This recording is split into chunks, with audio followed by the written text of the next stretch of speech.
Y'all make it good to come home, boy, I swear. I know, man, it's been a while. DC's different.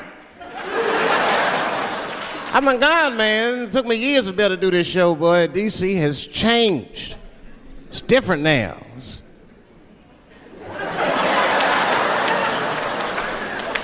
There's a lot of white people walking around, isn't there?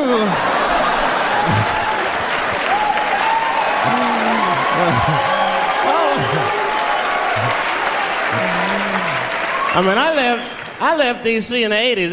It was not like this in the 80s. When crack was going on. Remember when crack was going on? White people be looking at DC from Virginia with binoculars and shit. Well, that looks dangerous. Not yet. New white people. You can't scare these white people. I tried. Roll up on them. Boo! The hell is wrong with you?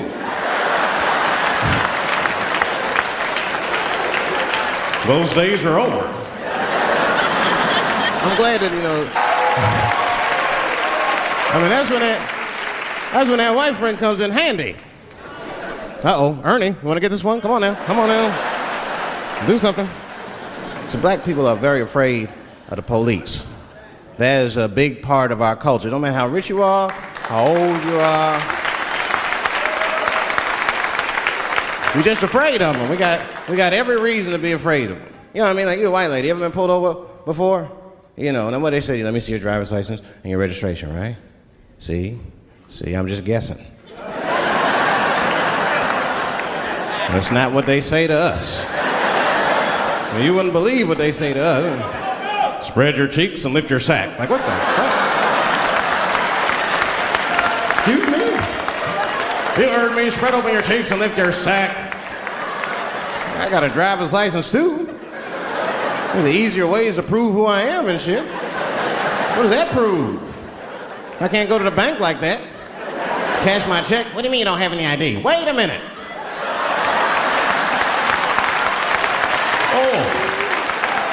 Oh, I'm sorry, Mr. Chappelle. Right this way. Why didn't you spread your cheeks in the beginning? Scared of them. I'm serious, man. You ever be at a red light, the police might pull up next to you? It won't be no big deal for you, but, well, I'll fucking fall apart. Oh, nigga. Oh, don't look over there, nigga. But I didn't always know that was a black thing. It took me a while to figure that out. I learned that shit in New York. I was in New York City. Now, I was hanging out with a friend of mine. He's a white guy, We were just hanging out. And we were lost in the city. We were smoking a joint. Now, I don't know if it was a coincidence that we were lost and high and shit, but... my white buddy, he was smoking a joint. Dave, it's the goddamn cops.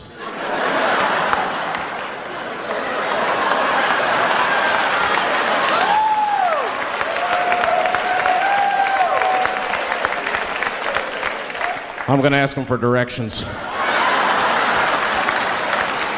I said, Chip, no! Chip, don't do it! It was too late.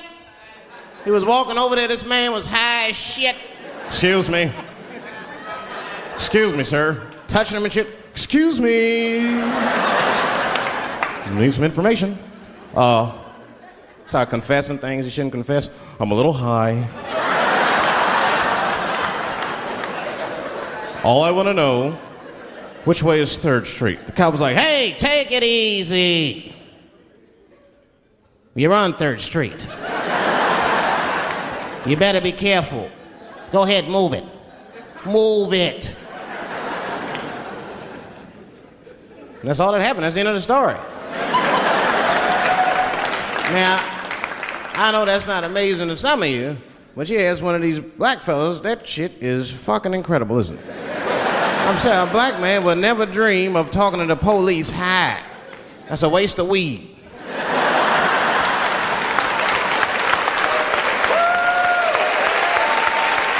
Serious. I mean, I'd be scared to talk to the police when I'm sleepy. They fuck around, get the wrong idea. Oh my God. That nigger was on PCP, Johnson. I had to use necessary force. You saw him. No paperwork. Just sprinkle some crack on him. Let's get out of here. That's how it is. But at the time, I didn't think there was anything racial about it. I was just like, man, Chip, you got fucking lucky. You better be careful. But then another time, me and Chip are driving. Now, I'm not driving. Chip is driving, and he's driving a little crazy. He'd been drinking. Now, I don't like to let my friends drive drunk, but, you know, I was smoking a joint. I couldn't really say shit to the guy.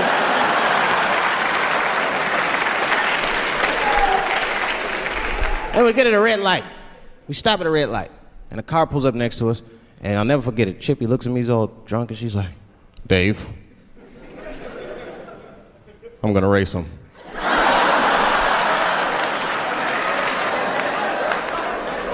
I knew it was a bad idea, but I was high. I tried to explain to him it was a bad idea, but all that came out was, well, nigga, sometimes you gotta race, I don't know.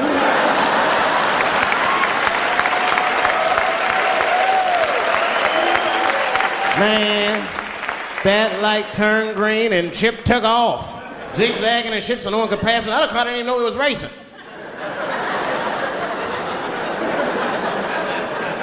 Then the police seen us and pulled us over. Now you understand, I'm scared as shit. I mean, come on, the car smells like weed. I've been speeding, this man is fucking drunk. I was scared. Chip was not scared at all. It was weird, he didn't even turn his radio down. Isn't that weird a little bit? I mean, if you get pulled over, wouldn't you turn your radio down? Nobody want to get their ass beat to a soundtrack and shit. You know what I'm saying? Chip had the music blasting, we're not gonna take it.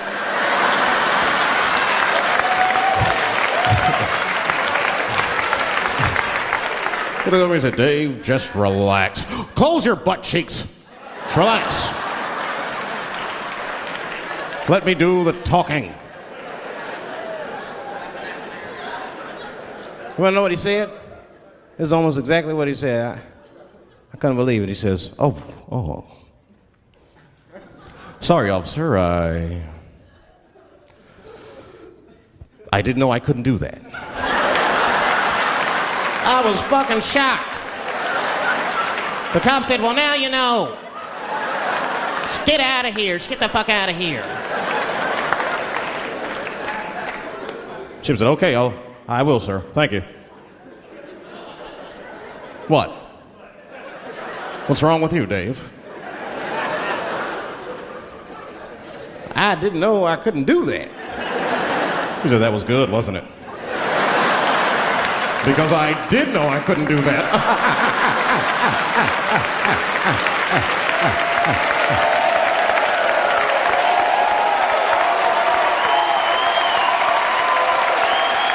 I was shocked.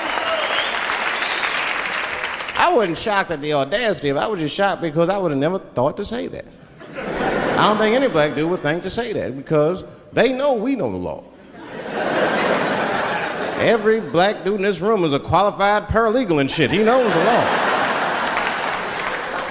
I mean, if one of us even start to do something wrong, an old black man will pop out of nowhere. Nigga, don't do that. That's 5 to 10.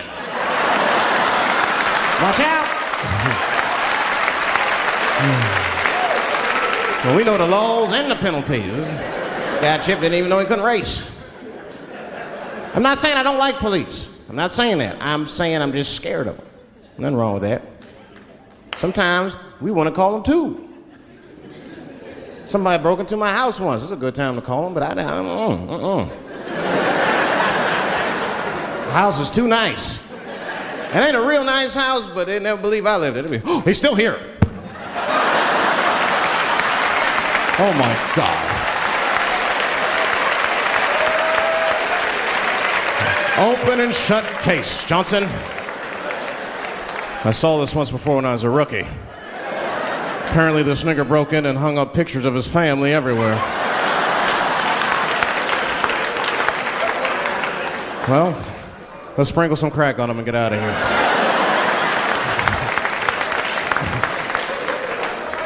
Oh, you know, that's that whole brutality thing. See, that's common knowledge now. There was a time when only minorities really knew about that. I'm not going to say white people didn't believe us, but you were a little skeptical. You were a little skeptical. I mean, I don't blame you. And then Newsweek printed it, he knew it was the truth. And then the Newsweek white people were like, oh my God. Honey, did you see this? Apparently the police have been beating up Negroes like hotcakes. It's in the May issue. I mean, really, how could you know, though? How could anyone else know? You know. I mean, maybe you should have seen something a little suspicious. Don't you think it was like a little suspicious? Just a little suspicious?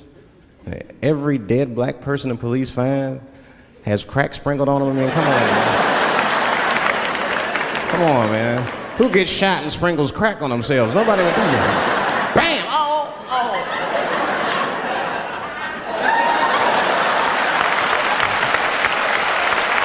I don't want to leave no mysteries.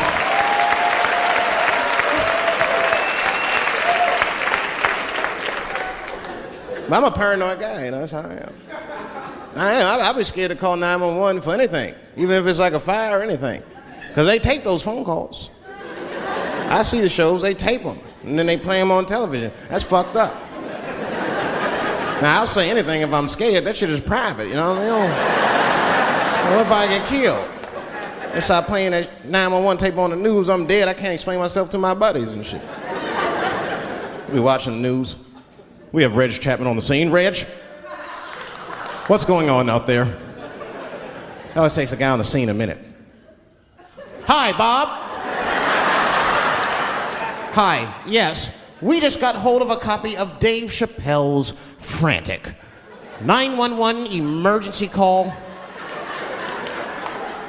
Remember, viewers, some of this language is disturbing.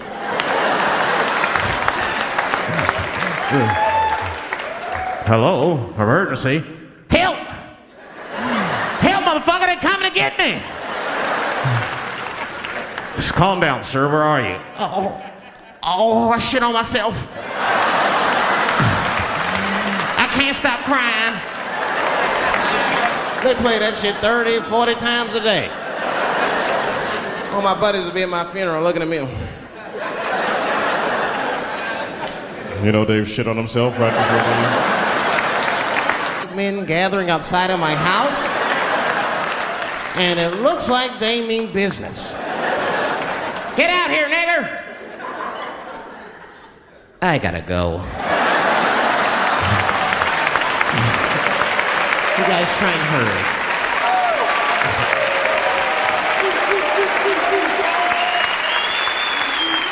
It's too much pressure.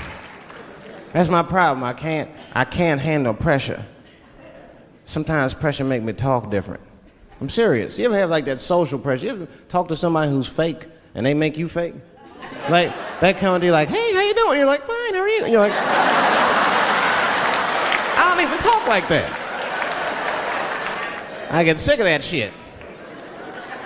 I do, it just makes me sick. Sometimes I'll talk crazy just to make myself feel better. You ever do that? Just start talking like crazy. Like, you ever hear this voice? Man. That's how bad guys used to talk in the 40s. In the old days. See, I talk like that. Not all the time, but if somebody put the pressure on me, fuck it, I gotta cut loose. Like the police pull me over, I'll talk crazy. Son, do you know why we pulled you over? Nah, 'cause I'm black, see, that's right. Nah. I'll do it. It's not illegal to talk like that. How do they know I don't talk like that every day? Stop talking like that. Stop talking like white copper. Nah. That's how I talk, see?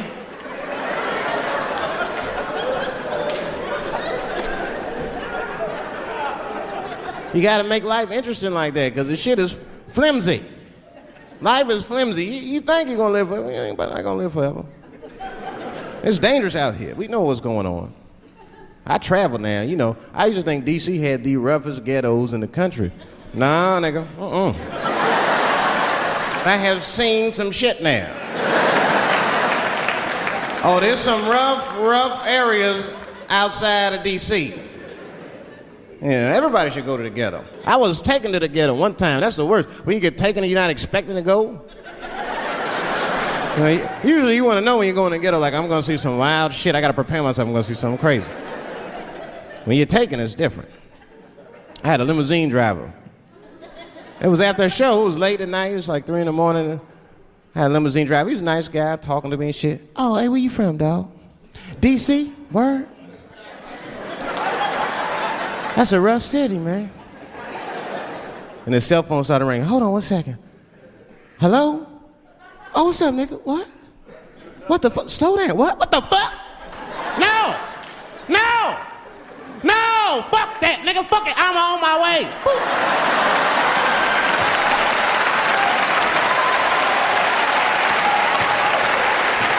Hey. I gotta make a stop real quick. At 3 o'clock in the morning. I didn't know he was taking me to the ghetto at first. I started looking out the window. I was like, what the fuck? It's gun store, liquor store, gun store. Where the fuck you taking me? This don't look good. He didn't say shit. He just pulled up in front of an old rickety building that looked like a project. Now, I'd never been there before. I'm not sure if it was a project, but it certainly had all the familiar symptoms of a project. A fucking crackhead ran this way.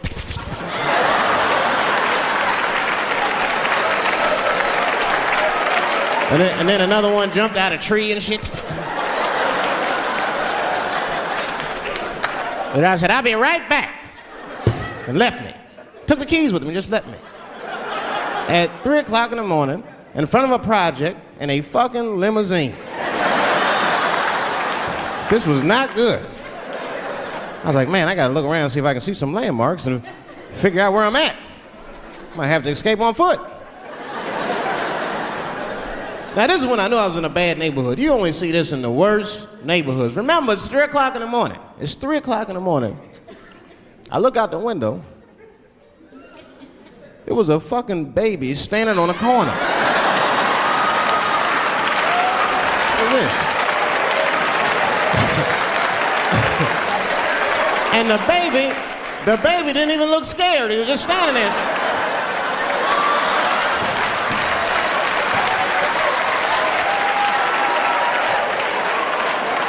I mean, it made me sad. It made me sad, really. You know what I mean? Because I wanted to help the baby. I was like, I don't trust you either. I'm sorry. Click. Click.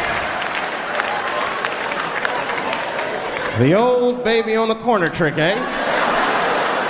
I'm not gonna fall for that shit. Where's this limousine driver? You know, I start feeling bad. As time goes by, I start feeling worse. Like, man, what is wrong with me? What the hell's wrong? I'm scared of a baby. And this baby could be in trouble. He might need my help. I gotta do something. But I wasn't gonna get out the car. I'm serious, man. I just cracked the window a little bit.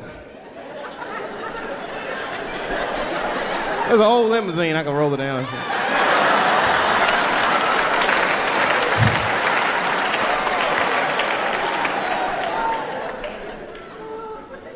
Hey, baby. Baby, go home, man. It's 3 o'clock in the morning. What the fuck are you doing up? The baby said, I'm selling weed, nigga. I said, oh, shit.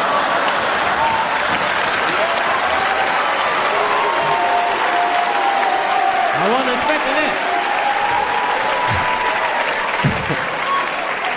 I'm serious. I had to buy 2 bags from him to calm my nerves. Let me get two cones. Got back in the car and rolled me a joint, man. So, that shit was scary, man. Every once in a while, like a crackhead would come up to the car and look in the window. It was like Jurassic Park and shit. He'd be looking on the car. Hey, get out of here, cracky. That baby was still standing there, man. Then I started feeling bad again. Yeah, weed make you feel guilty sometimes, you know. Man, what is wrong with me, man? I have just bought weed from an infant. I can't condone this kind of behavior. What am I thinking? I can't let the fear ruin my morals. Gotta do something.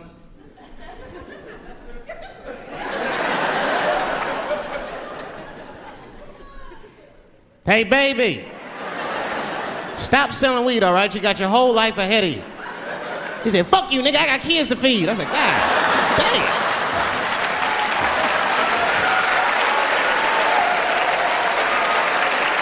Sad. And just at that very moment, one of the crackheads was running across the street and got hit by a car. I know it was a hit and run. The police did it. That's all right, they sprinkled some crack on him, he got back up.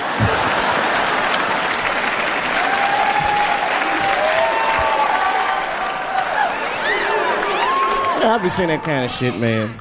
It's what it is, they use the TV to program us from a young age. You ever watch like a cartoon that you used to watch when you were little as an adult? That shit is wild shit. It's some wild shit. I mean, like I was with my nephew. We sitting there, we watching Pepe Le Pew, and I say to my nephew, I said, now pay attention to this guy because he's funny. I used to watch him when I was little. And we watched Pepe Le Pew, and I'm old now. I'm looking like, good God, what kind of fucking rapist is this guy? Like, take it easy, Pepe. My nephew was sitting there cracking up. Hee. See, sometimes you gotta take the pussy like Pepe. Like, no.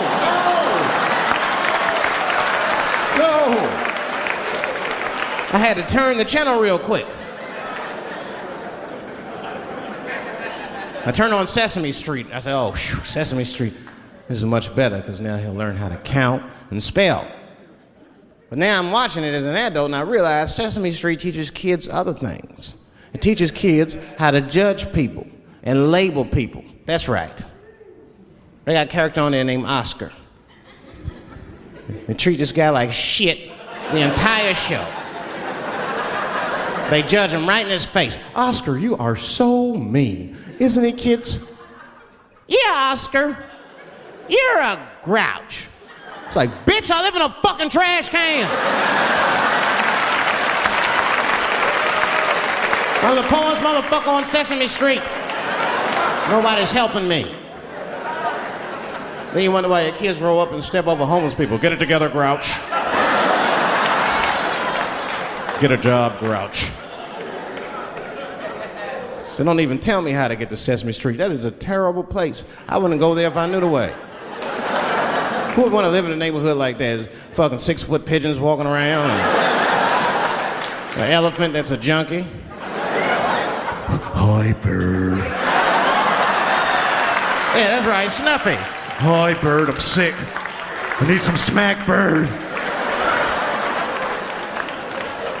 The Cookie Monster with his eyes popping out his head, screaming, cookie, cookie, cookie, like, ugh. What kind of cookies are you talking about? Chocolate chips don't do that to people. And then they had the nerve to put a pimp on there. They didn't come out and say he's a pimp, but I know a pimp when I see one. They called him the Count. Had a cape and everything. You could just see him pimping. Bitch, where is my money? You've been late 4 times, I've been counting. How many times must I smack you before you act right? 1, 2 smacks.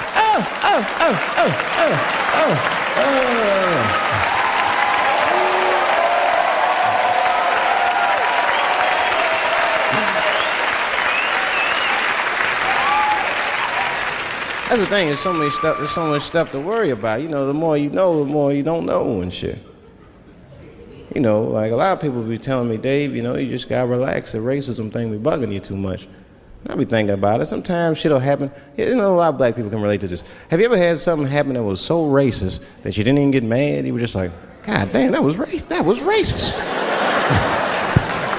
I mean, it was so blatant, you were just like, wow. Like, almost like it didn't even happen to you. It was like a fucking movie. That was like you was watching Mississippi Burning. Wow. That happened to me. I was in Mississippi. I was in Mississippi doing a show, and I go to the restaurant to order some food, and I say to the guy, I say, I would like to have, and before I even finish my sentence, he says, the chicken. I said, what the fuck? I could not believe it. Could not believe that shit. This man was absolutely right. I said, how did he know that I was gonna get some chicken? I asked him, I said, how you know that? How'd you know I was gonna get some chicken? He looked at me like I was crazy. Come on, buddy. Come on, buddy. Now, everybody knew as soon as you walked through the goddamn door, you're gonna get some chicken. There's no secret down here that blacks and chickens are quite fond of one another. And then I finally understood what he was saying, and I got upset. I wasn't even mad. I was just upset. I wasn't ready to hear that shit. All these years, I thought I liked chicken because it was delicious. Turns out I'm genetically predisposed to liking chicken. I said, that's why. I got no say in the matter. I got ruined chicken for me. I'm scared to eat it in public. I want somebody to see me and say something. You know what I mean? Like, you be eating some chicken.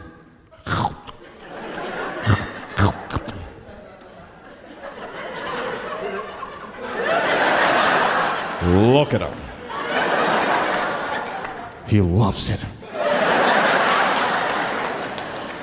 Just like it said in the encyclopedia. Look how happy he looks.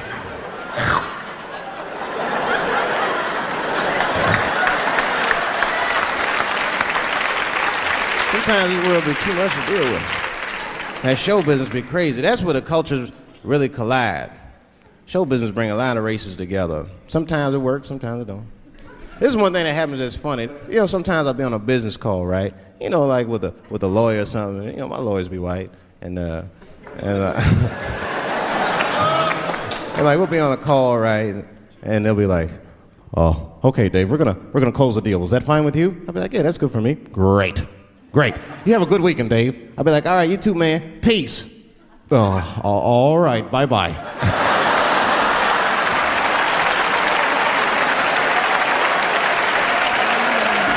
I don't know what to say, right? So sometimes I'll make up shit that's not even slang, just to see how they handle it and shit. It'll be the same business go, all right, we're gonna close the deal. Is that fine with you, Dave? Yeah, sounds good to me. Great. You have a good weekend, Dave. All right, buddy. Zip it up and zip it out. Oh. All right. Zippity-doo-dah. Bye-bye.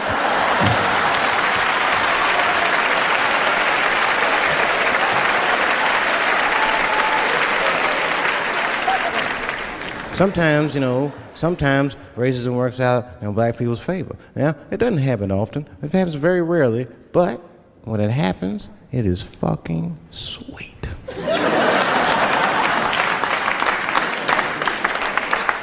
I'm serious.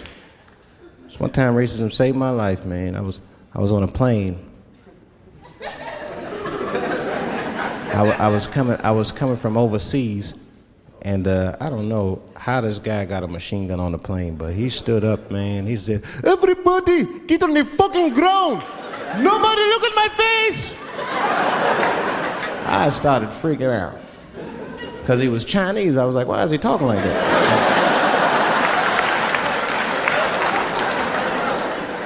He was screaming and crying. I was the only brother on the plane. Well, I thought I was the only brother. I looked over, there was one other black dude. He was from Nigeria. I looked over at him, he was looking right in my face, man. He didn't say two words to me, he just looked at me, he was like...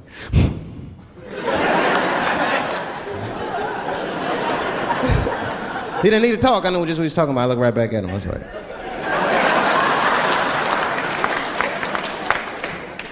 Some white dudes on the front of the plane seen us. They were like, oh my God. I think those black guys are going to try to save us.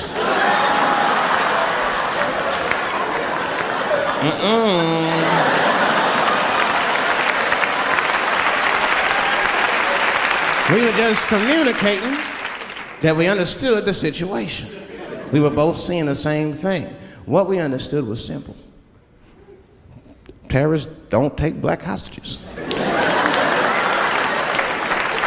That's the truth. I have yet to see one of us on the news reading a hostage letter and shit. They is treating us good. We all chilling and shit. I'd like to give a shout out to Ray Ray and Big Steve and send some Newport.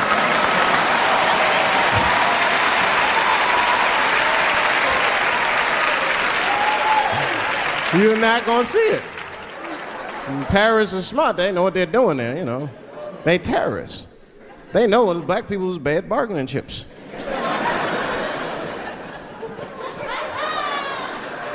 They called the White House and said, hello? We have got 5 black... Hello?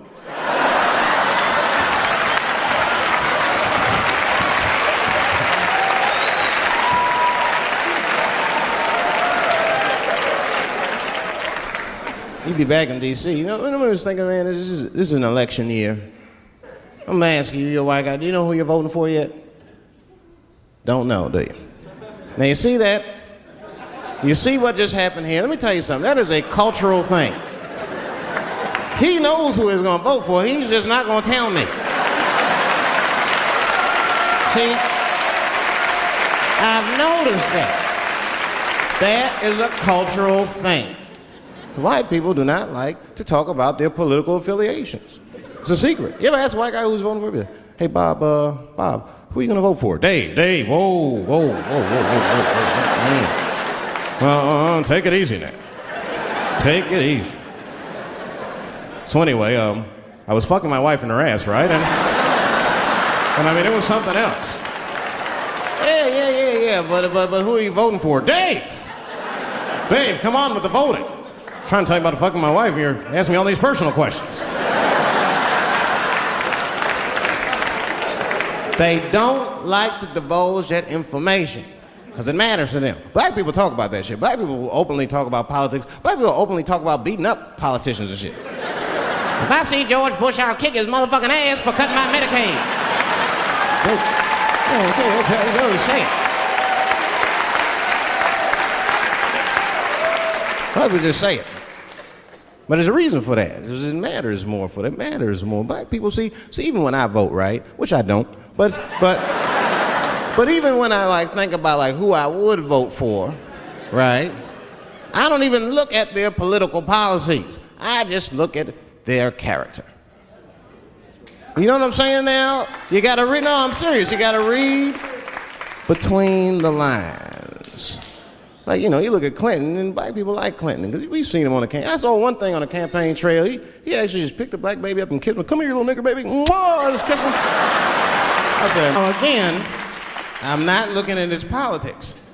Don't know what his politics are. I'm just looking at his behavior. I understand that kind of behavior. I know a lot of dudes with them shortcomings. Weed smoking fornicators, there's a lot of them. I mean, come on now, let's be honest, let's be honest. Bill Clinton was not the first president to do what he did. Now, let's think back for a minute. Remember a guy named Kennedy, John F. Kennedy? Remember him? He fucked Marilyn Monroe. Matter of fact, him and his brother Bobby fucked Marilyn Monroe. And history doesn't talk about that much. You know why history doesn't talk about that much? Because those 2 pages in history are stuck together. They was getting it on. They were getting it on. I seen the tapes. Remember the tapes? She'd be singing on there. She'd just party, stressing them out. Happy birthday, Mr. President. Bitch, my family's here.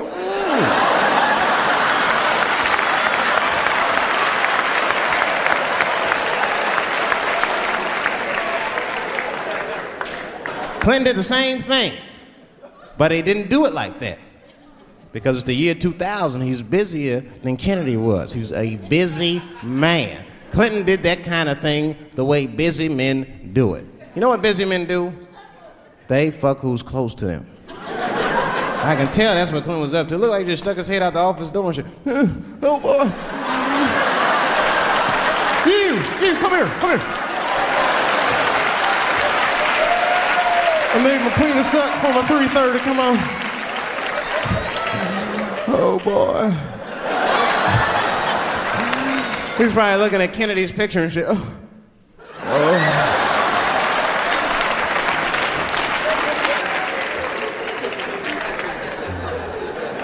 And then to top it off, he lied, which I thought that was special.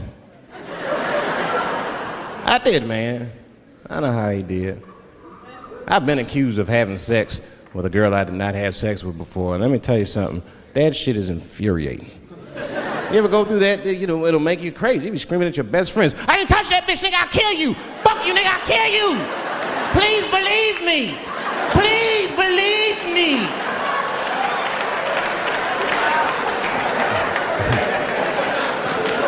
And Clinton didn't do it like that, did he? And Clinton came out of the press conference all relaxed, his shoulders all relaxed and all this trouble. It looked like he just got done fucking or something. Listen, let me tell you something, America. I don't think you heard me the first time. I did not have sexual relations with that woman, Miss Lewinsky.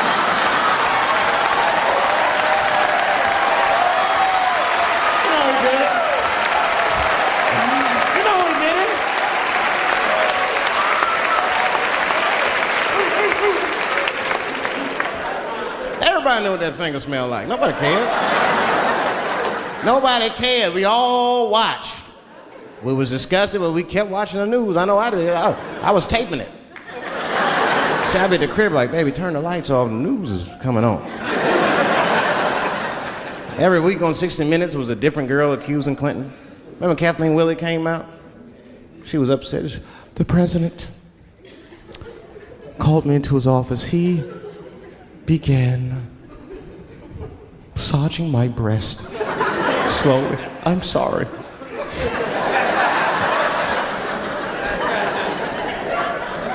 And then he placed my hand on his genitals. Ed Bradley was shocked. Was he aroused? I was at home like, yeah, was he aroused?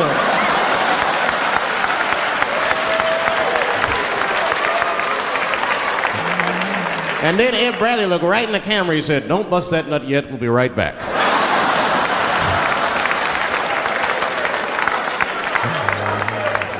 Oh, man, the news had never been so good. But there were no victims. There were no victims. Only one I feel sorry for is that Lewinsky. I feel a little sorry for her. Don't y'all feel a little sorry for her at all? God damn, y'all, come on, man. That's a hard thing to be famous for, man. I mean, nobody want to be the most famous cocksucker of all times and shit. I feel bad for her. Not even the women feel sorry for her a little bit, ladies. Now that's jealousy. That's what that is. I mean, come on, yo, that's one dick that girl sucked. It's gonna haunt her for the rest of her life. Long after she spent that money up, that's still gonna haunt her. And I know there's a lot of women in here with at least one dick they regret. And I bet you it wasn't a president's dick. I bet she worked at Kenny Shoes or Safeway or some shit like that. Don't go judging her. Don't go judging her. See, we gotta stop judging people. That girl was young, and she made a mistake that young girls make. She wanted to fuck a powerful man, period. That's as far as she thought it through. She wasn't thinking about how powerful the president was. She didn't have no wisdom. An older woman would have helped everybody. An older woman would have been in there, you know, you should lower taxes. You know what I'm saying? The older one would have sucked us into utopia. The last thing I'm going to say about it is this, that he is a famous man. I have dreamt of being famous, but I never dreamt of being that famous. I never understood how famous a president was, but imagine if somebody could suck your dick and then they're famous. You understand what I'm saying? That's crazy. That's crazy. I mean, no guy ever thought of that. There's nobody with a pickup line that good and shit. Hey, suck my dick, there's a future in it. What? Oh, that's it now. Get out there and be somebody. Go write a book. You're a qualified author now. Go write a book. I said, I'm in the wrong business. I should be the president. Shit, I'm in the wrong business. See, the only reason I want to be president is because I'm black. That would make it too hot for me. I mean, you know what I mean? I think it could be a black president one day, but you don't want to be the first one. I mean, second or third, that's fine, but that first nigga better watch out. I'm going to tell you that right now. It'd be too hot. I mean, I'd be the first black president. I don't think that nobody would really hurt me. I'm sure somebody would want to hurt me, but I don't think they'd touch me because my vice president will be Mexican for a little insurance. You know what I'm saying? Well, you can shoot me if you want, but you're just gonna open the border up, so you might as well leave me and Vice President Santiago to our own devices. Ain't that right, Santiago? See.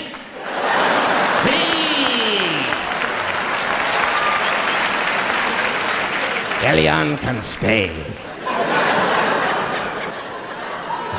Don't worry, I don't got no Elian jokes. All I'll say about Elian is thank God he's Cuban. Because if he was Haitian, you'd have never heard about his ass.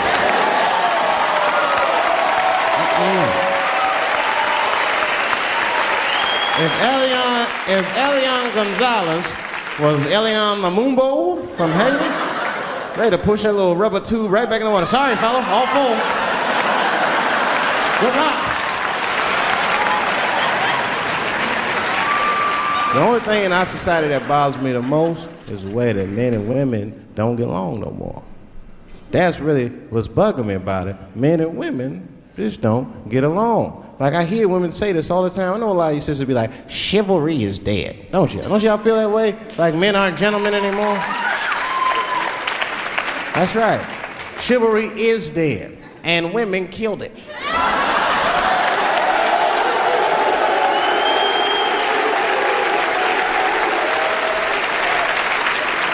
There's a fundamental difference in the way we're going to see things. We're not going to see eye to eye on this issue. We're just not. Our tests in life are different. A woman's test in life is material.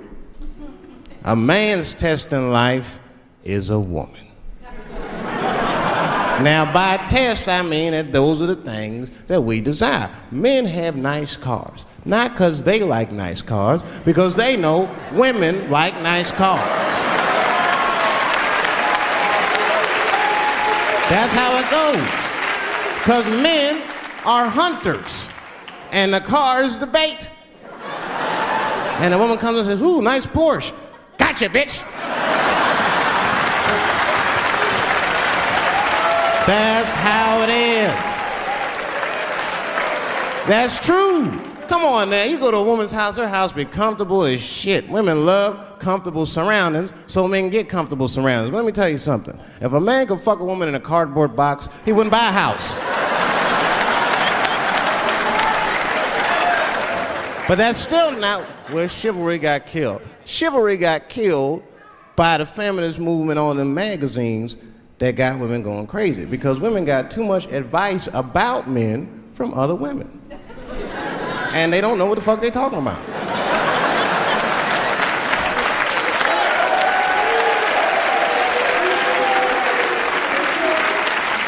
It's true. I see this shit in the magazines. I don't read them, but I be seeing the cover. I be in the grocery store, fellas, you look at one of the magazines like, what is this? And they say on the cover, 100 Ways to Please Your Man by some...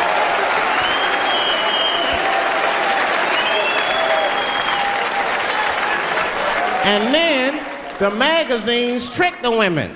The magazines start picking at your self-esteem. Every page you turn, you start feeling fatter and uglier, and you feel like your clothes aren't good enough. And the magazines have you forgetting how fucking beautiful you are. And that's what happens. Now look what happens. And then you forget how beautiful you are, and we all suffer. If pussy was a stock, it would be plummeting right now because you flooded the market with it. You're giving it away too easy. I'm just being truthful. I'm just talking. It would plummet. We'd be watching the news today. Pussy plummeted again on the NASDAQ. Gold is up 10 points. You can see it. You ever have this happen? This is how confusing it is. This is the practical application of what I'm talking about. Like a guy be out, this happens to a lot of guys. You be out at a club, bar, right? You're kicking with your boys, and a girl walks by, and man, she looks good. She looks good. Not good in that classical way.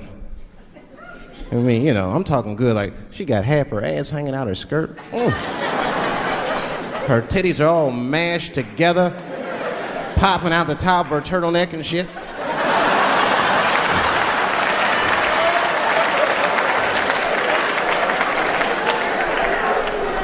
And you with your buddies, right?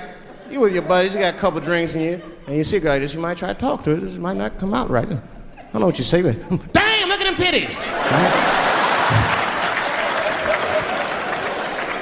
The girl gets mad at you. Oh, wait a minute. Just because I'm dressed this way does not make me a whore. Which is true. Gentlemen, that is true. Just because they dress a certain way doesn't mean they are a certain way. Don't ever forget it. But ladies, you must understand that that is fucking confusing. Just is. Now that would be like me, Dave Chappelle the comedian, walking around the streets in a cop uniform. Somebody might run up on me. Oh, thank God. Officer, help us. Come on, they're over here. Help us. I'm like, oh, just because I'm dressed this way does not make me a police officer. You understand what I'm saying? It's like, all right, lady, fine. You are not a whore. But you are wearing a whore's uniform, I'll tell you that shit right now. Little misunderstandings can happen. And then men, we misunderstand women a lot. You know, we always undermine their feelings. You can't do that to them. You can't, because, see, feelings are, you see how they're clapping? Feelings are very important to women. They are all important to women. I'm just learning this shit. Everything's based on how they feel. You can hear when they tell stories. You ever hear a man tell a story, it'd be just facts. Who, what, when, where, why. It was me and Bob, we was at Safeway. Then that nigga Bob said this, then I punched that nigga, and then I broke out. That's the story.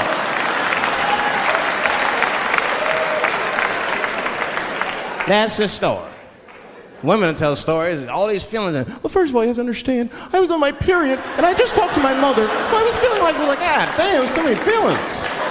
What the fuck happened? Get to it. But I gotta talk about them. Gotta talk about them. That's how they always get me. I'll be sitting there, watching TV, chilling and shit. My old lady come up to me. David, we need to talk. Fuck!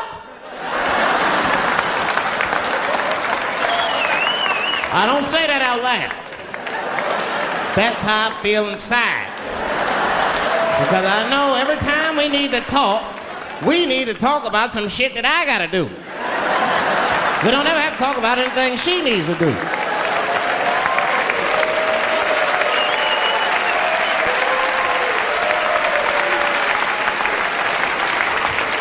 She leaves me defenseless. I have to do what I have to do. David, we need to talk. Nah. Don't do that to me, David. This is serious. Stop talking in that voice. No, see. I gotta do this, see. Ah, see.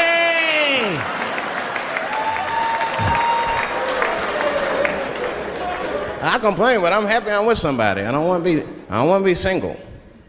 I don't like that. Sometimes you go to them single clubs, you see too much. I was on the road, one club, and I seen a thing they call a thong contest.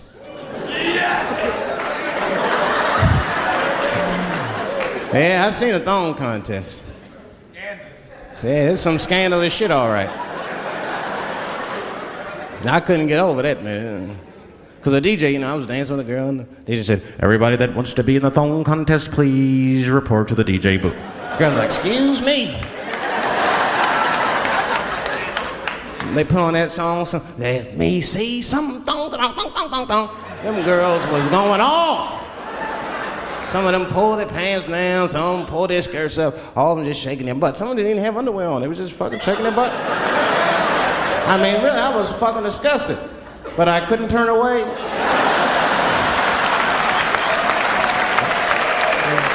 But no, please, for the squeamish, just plug your ears. All right, one of the girls, you get so into it, there's no cops around, right? But she actually, I'm sorry to tell y'all this, she spreads her butt cheeks open. She spreads her butt cheeks open in the middle of a crowded disco, right? I was disgusted because I was like 10 yards away from her. I was like, oh my God.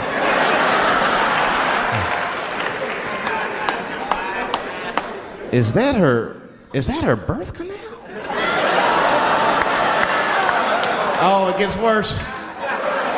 Good God Almighty, is that a baby? I know that's gross, it's gross, because it was a baby. Oh. It was the same baby from the project. She's like, I snuck in the club, nigga. I got that weed if you need me. Just pat on the ass, and I'll come out. Hey guys, thank you very much.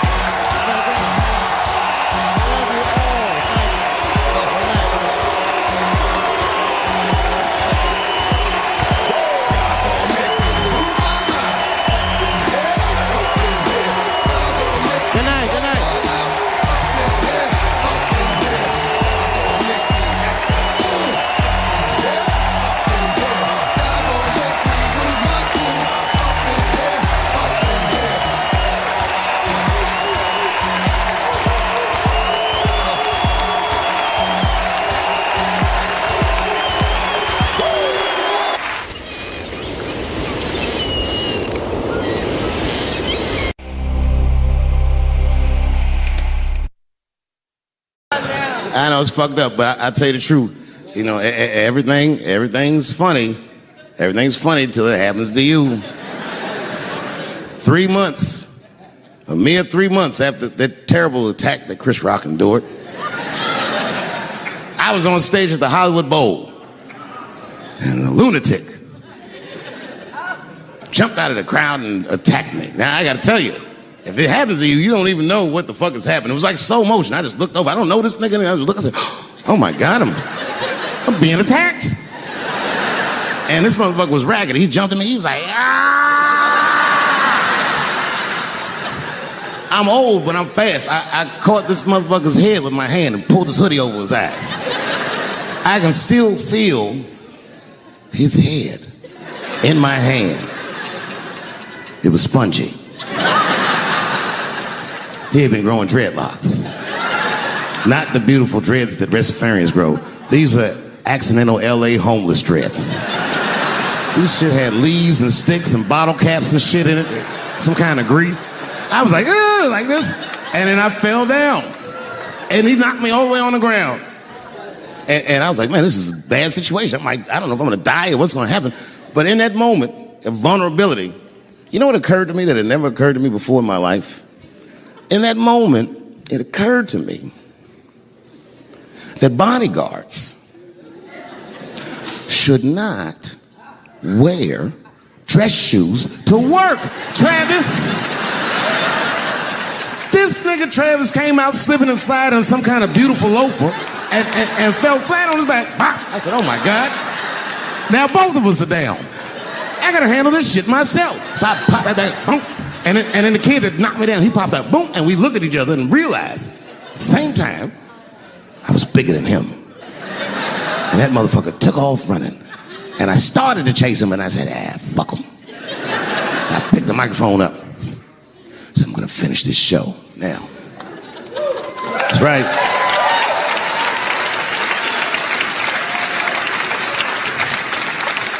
For 3 months before that, I'd been making fun of Chris Rock.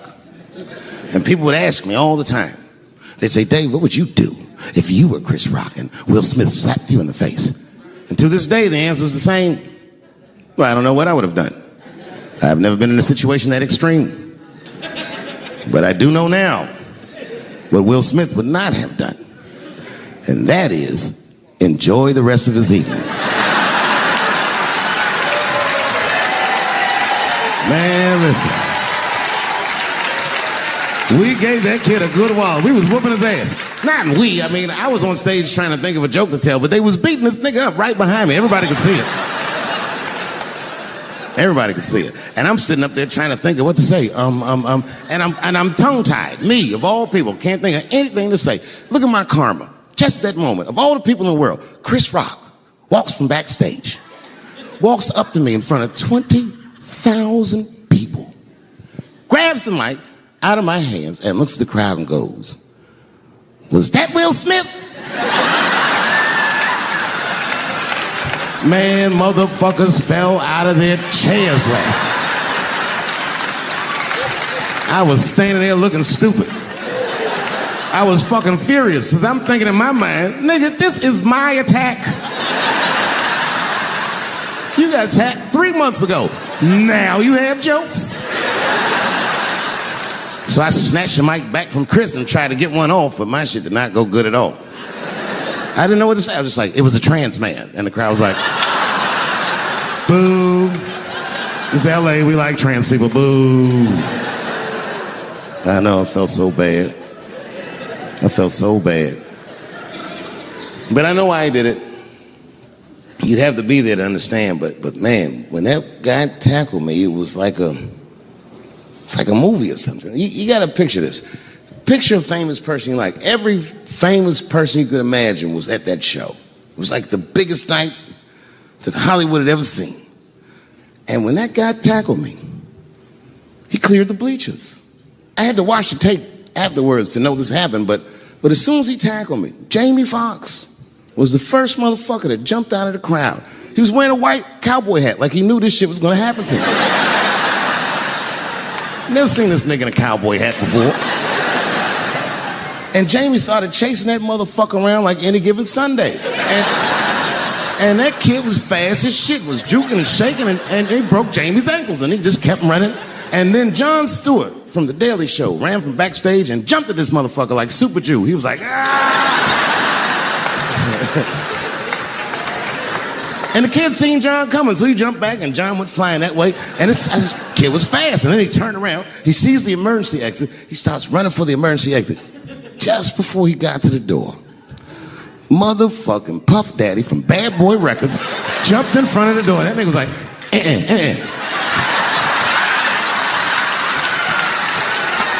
Boy, Puffy got that motherfucker.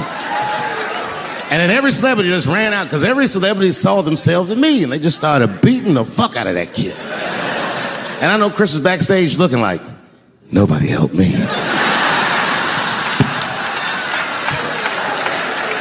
Everybody hates Chris.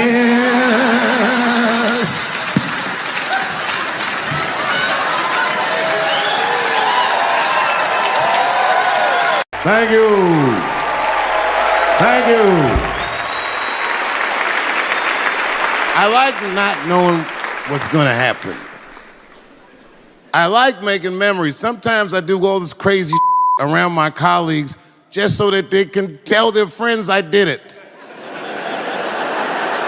But rather than talk about myself, just briefly, I want to just talk about my genre.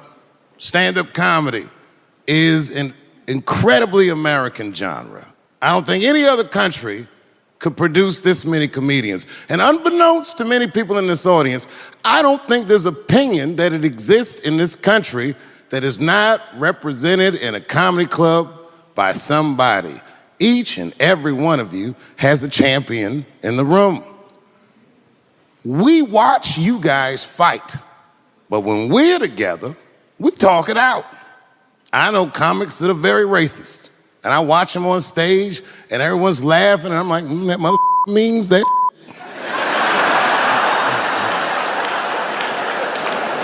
Don't get mad at them, don't hate them. We go upstairs and have a beer, and sometimes I even appreciate the artistry that they paint their racist opinions with.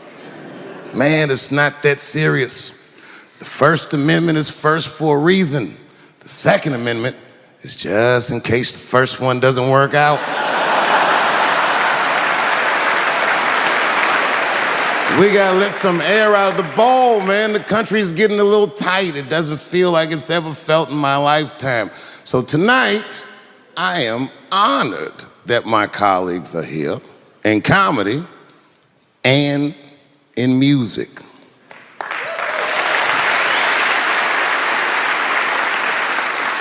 And I want everyone in America right now to look at me. Look at me smoking indoors. I didn't ask anybody, I just did it. What are they gonna do? Kick me out before I get the prize? No, nigga, this is called leverage.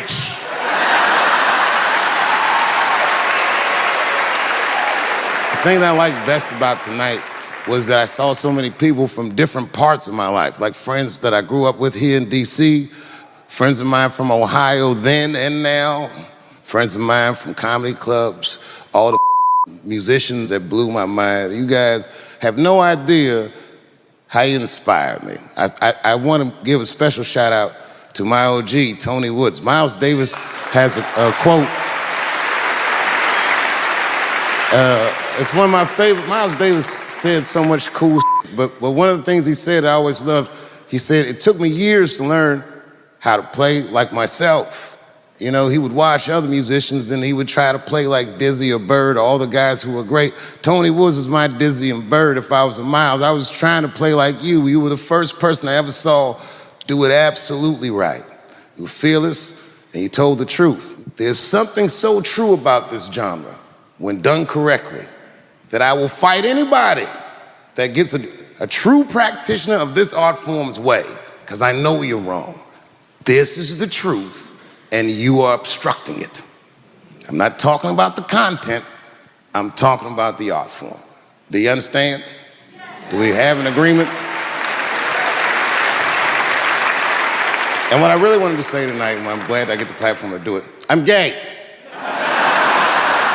I am gay, and I can't wait to see what this does for my career, being gay like this. So many special shout outs. One of the main architects of the comeback of the century, my brother and my mentor, the mighty StandUpComedy. I never dreamed that I would be able to work with someone as great as you.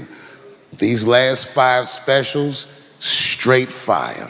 I wouldn't want to do another special with anybody else but you. So eat your mother vegetables and live as long as you can, because we doing a few more of these bitches. Neil Brennan, your speech made me cry, because it reminded me of all those hard days of work and all that money I never got for it.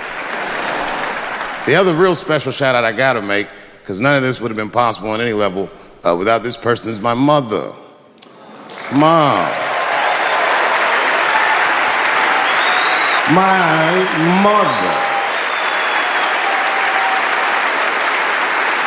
Mom. You have no idea what I put this woman through.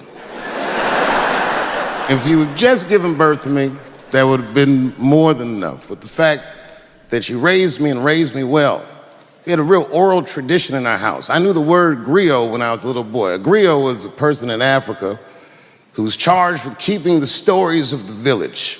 Everyone would tell a griot the stories, and they would remember them all so that they could tell future generations. And when they got old, they'd tell them to someone else. And they say in Africa, when a griot dies, it's like a library was burnt down.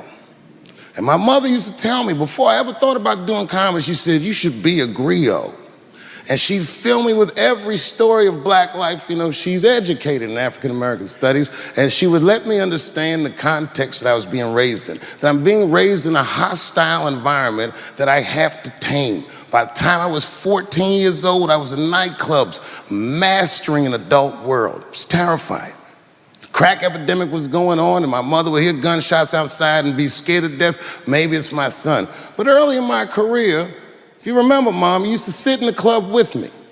She'd do a full day of work. You'd be back there falling asleep just waiting for me to go on. She would watch my show every night. Do you know how long that car ride is home?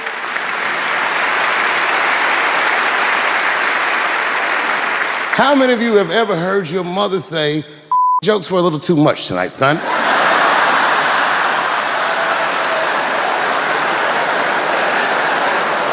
I was a soft kid.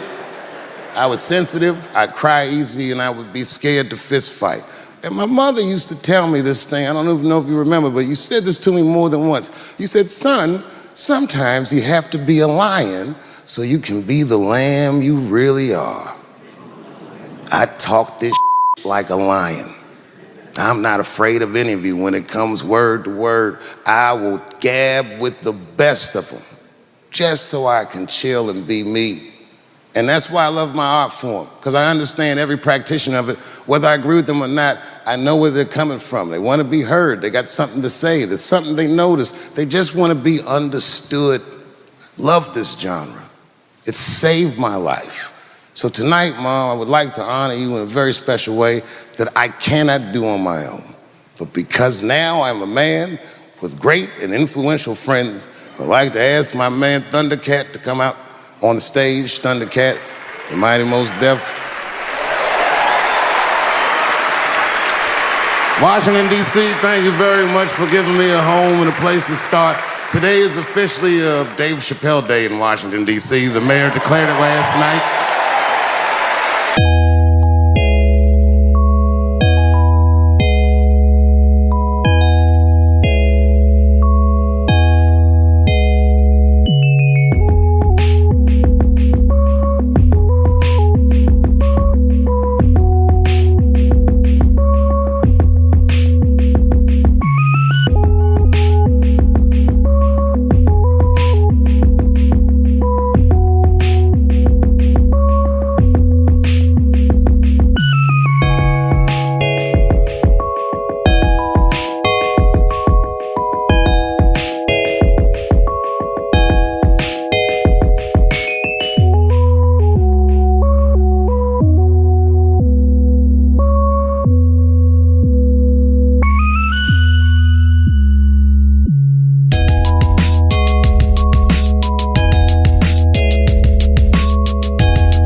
Okay, before I did Killing Them Softly, when I was 22, HBO gave me the biggest opportunity of my life at that time.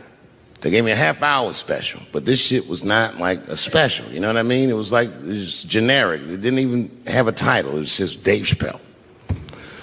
And I shot it in San Francisco at a place called Broadway Studios, which is on the second floor of a building. And beneath Broadway Studios is a nightclub. And the special was only supposed to be 30 minutes. And I got ready, I practiced, I did all the shit I was supposed to do. And the night that I taped, 20 minutes into my 30-minute set, I'll never forget this, music started blasting from the nightclub underneath. You could hear it real loud, and it fucked my whole show up, and I was devastated. I was a young man. I really believed in what I was doing, and I thought that my dream had been killed.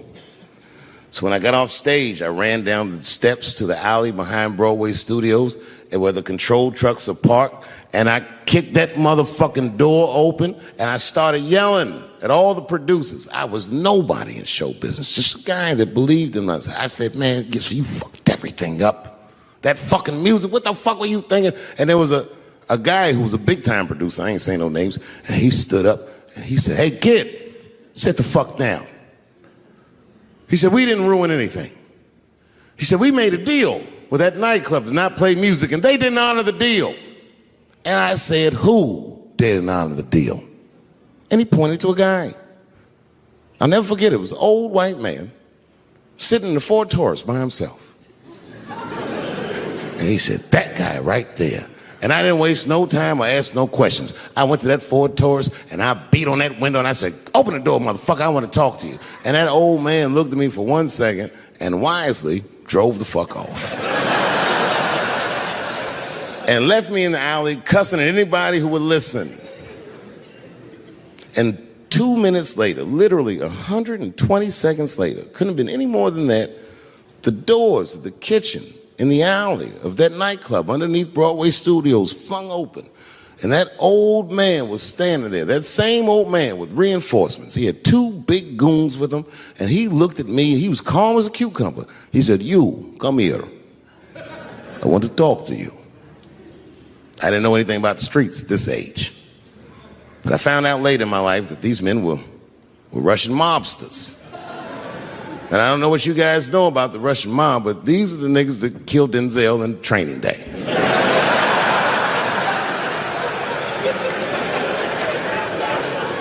And all the producers knew what I was up against. They said, "Dave, do not go in there." And I said, "Fuck y'all." And I walked right into that kitchen, and they closed the doors behind me, and it got dark as fuck in there. And I knew, I'm not dumb, I knew I was in a bad situation.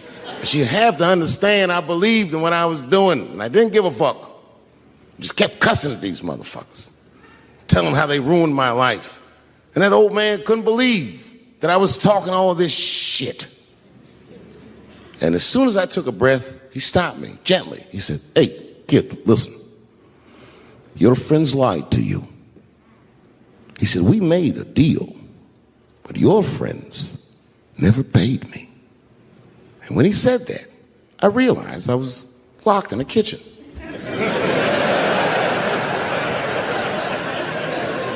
I realized he was telling the truth, which would make me wrong.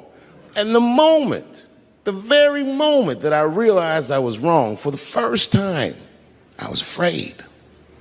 You see, it's a funny thing if you believe you're absolutely right. You can get drunk off the feeling of how right you are.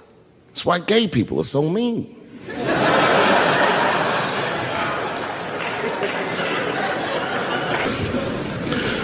I started doing stand-up comedy when I was 14. I'll never forget the first time I was on stage. The guy that introduced me was a guy named J.T. Newton.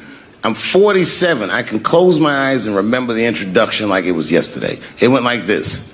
"Ladies and gentlemen, this next young man coming to the stage is starting his comedy career tonight. Who knows? We may be witnessing the birth of a star. Please welcome David Chappelle."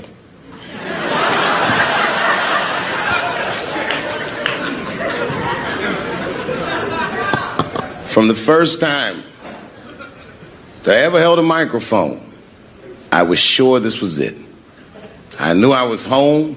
I knew I had found my thing. And my God, man, I was a child. I got good. Matter of fact, I was good from the moment I started. And I'm not saying this to be a braggart. I'm telling you the truth. These old niggas was in awe of me. How is this little boy so poised? They used to say. I was. I mean, you know, I got better, but it started out good. About a year into it, when I was 15 years old, I had written a joke during the AIDS epidemic about having a Goodyear condom. Something, I don't even remember the joke. Something about an industrial strength condom by Goodyear. I just remember all the comedians really liked that joke. And there was an older comedian. And he came to me one night after the show, after he saw the joke, and he said, "Listen, I got an audition at another comedy club, and I was wondering, do you mind if I do that joke? I just want to borrow it." Now, I'm a kid. I don't know any better. I'm like, borrow it? Well, I guess, sure, if it'll help your career. I let him do the joke. And then weeks later, I was waiting to go on in a comedy club, and he went on before me, and he did the joke. And after the show, I pulled him aside and I said, "Hey, man, I don't mind you borrowing my jokes, but you gotta give them back." He said, "Oh, I forgot to ask you." He goes, "Let me buy that joke from you for $50. And I said, man, I'd do it, but I'm just starting out. I need all the material I can get. The idea being that the more material I can accumulate, the faster I'll be able to make money for my work. I said, I can't do it. I want my joke back. I'll never forget this. Remember, I was a 15-year-old child. This guy was a grown-ass man. He stood up over me so I could see how big he was. And he said to me, really? I can just take it. And he did. I got scared because I was a child. But I never forgot that. I never forgot that. I was 15 years old. I'm 47 now. I think about this guy all the time. When I look at my own kids and I see how young and innocent they are, I can't believe someone did that to me. And I don't think about it every day because that was the worst thing that happened to me. I think about it every day because that was the first time that someone ever did that to me. But in my career, it has happened many, many times since, where someone would intimidate me or scare me and take something that I believe was mine. I'll tell you another story. Now I'm 18 years old. I'm living in New York City, and I just finished my first road tour, which was a very difficult tour. I'll spare you the details. Now I'm back in New York, but my rent is paid, thank God. And I have $60 to my name. And a woman that I had met in Pittsburgh, a bad Dominican bitch,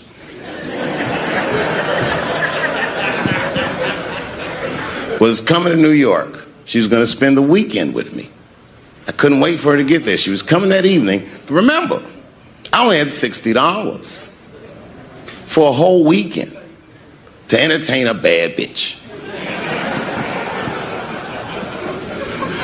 Now I'm walking through Greenwich Village, and I see something I've never seen before. 3-card Monte. You know what that is? Yeah, the guy had the whole thing. The table was set up, and he had the 3 cards, and the crowd was hooting and hollering, and he was like, find the red card, find the red card, and people were playing. Sometimes they win, sometimes they lose, but it was really exciting, and I'm standing there watching it, and I noticed while I'm watching them play this game that the red card, the one you're trying to find, had just a little bend on the corner. And I'm watching it, and I'm like, yo, this guy doesn't seem to know that red card is bent.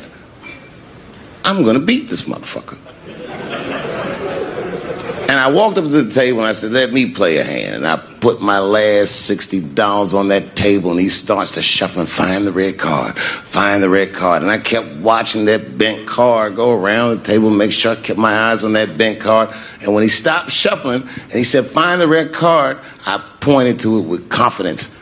Here it is right here. And he flipped it over, and it was black. And he took my money. I couldn't fucking believe that. How did this nigga do that? Was that magic or sorcery? I was confused. So you know what I did?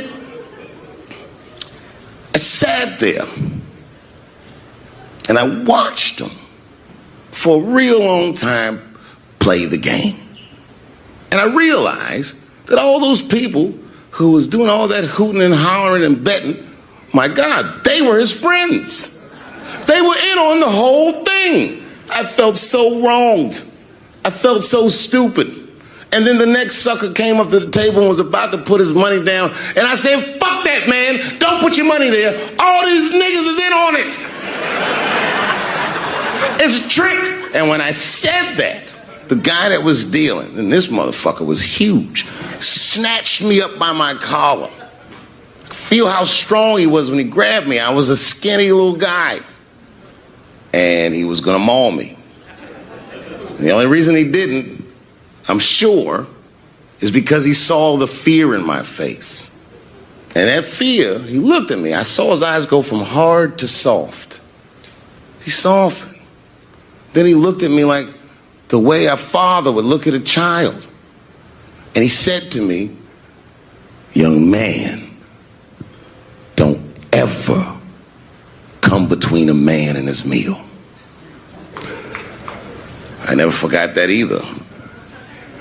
Most niggas would have to run the streets for years to learn a lesson that profound. It took me 2 seconds. Never get between somebody and their paper. Taking a man's livelihood away from him is akin to killing him.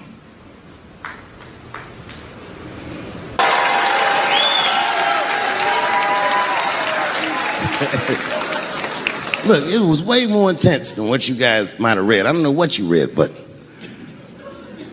the kid, while we was beating on him, reached in his waistband, pulled out a .22 caliber pistol. That shit was mayhem. Everybody started screaming, "Oh my God. Oh my God, he's got a gun. He's got a gun." And then I got scared. I was in the back, but I was scared. Because I knew that everybody that was with me was armed. Yes, if they had shot and killed this kid on stage at the Hollywood Bowl, like I pay you to do, Travis.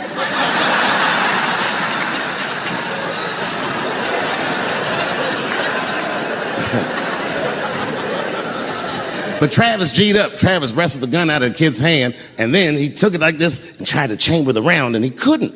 So he pulled the trigger, and it wasn't a gun. A knife blade popped out of the front. I guess this kid was going to stab me. Some scary shit. So the next night, even though I didn't have a show, I said, I got to get right back on stage. And I went and did a show. And someone in the audience screamed out, "Dave, what happened with the attack?" And I didn't know there was journalists in the room. All I said was that this nigga had a knife that identified as a gun. I got 6 more weeks of bad press for that joke. I didn't even do nothing to this nigga. That's not right. That was not right. And then the New York Post went to the jail and interviewed my attacker like he was some kind of hero. And I read that interview. It turns out the entire attack was my fault. Yes, I triggered him. I didn't mean to. I had done jokes about the homeless. It turns out this young man was homeless. And I mean, there's no way I could have known this. But I will say, for a homeless guy, this nigga had incredible seats.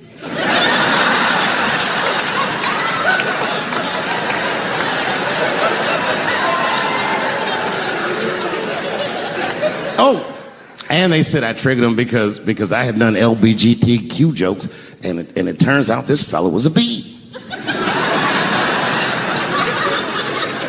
That was the headline in the article. It said, "Dave Chappelle's alleged attacker is bisexual."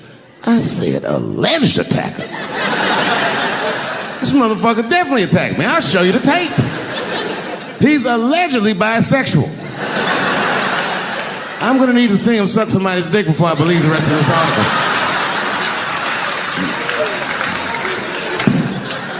I read that shit in the paper. I was horrified. I said, oh, bisexual? I could have been.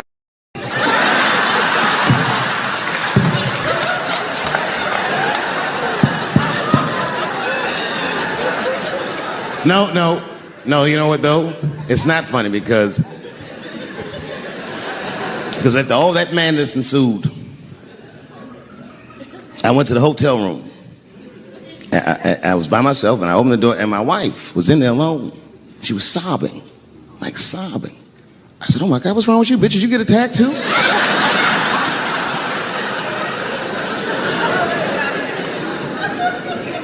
And she's crying, and she said, "Oh my God, David." She said, "If you had died tonight, me and the kids would have nothing."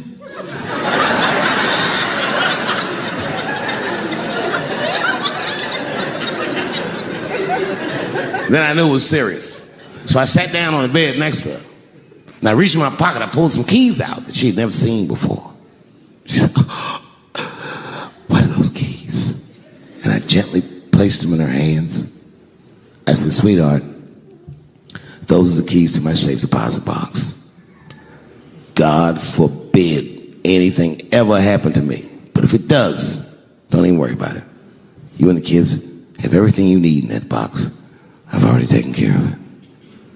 And she was looking at them keys, and I could see her mind realize what we were actually talking about. And then she just started crying harder.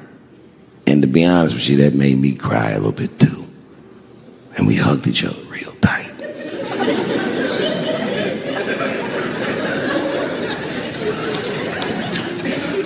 Do you know this bitch looked in the box while I'm alive and well? Who does that? Oh my God. And then she was mad at me. She said, God damn it, David, I opened that box. I said, you did? She said, yes, I did. And there was nothing in there.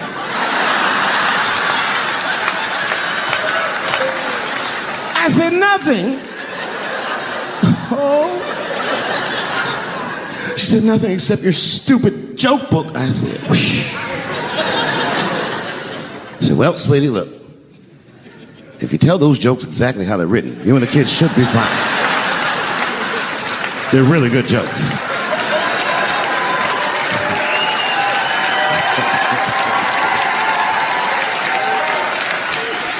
She's like, good jokes? What is this shit? Come join me in my watery grave. No, you gotta roll your throat. Join me in my watery grave.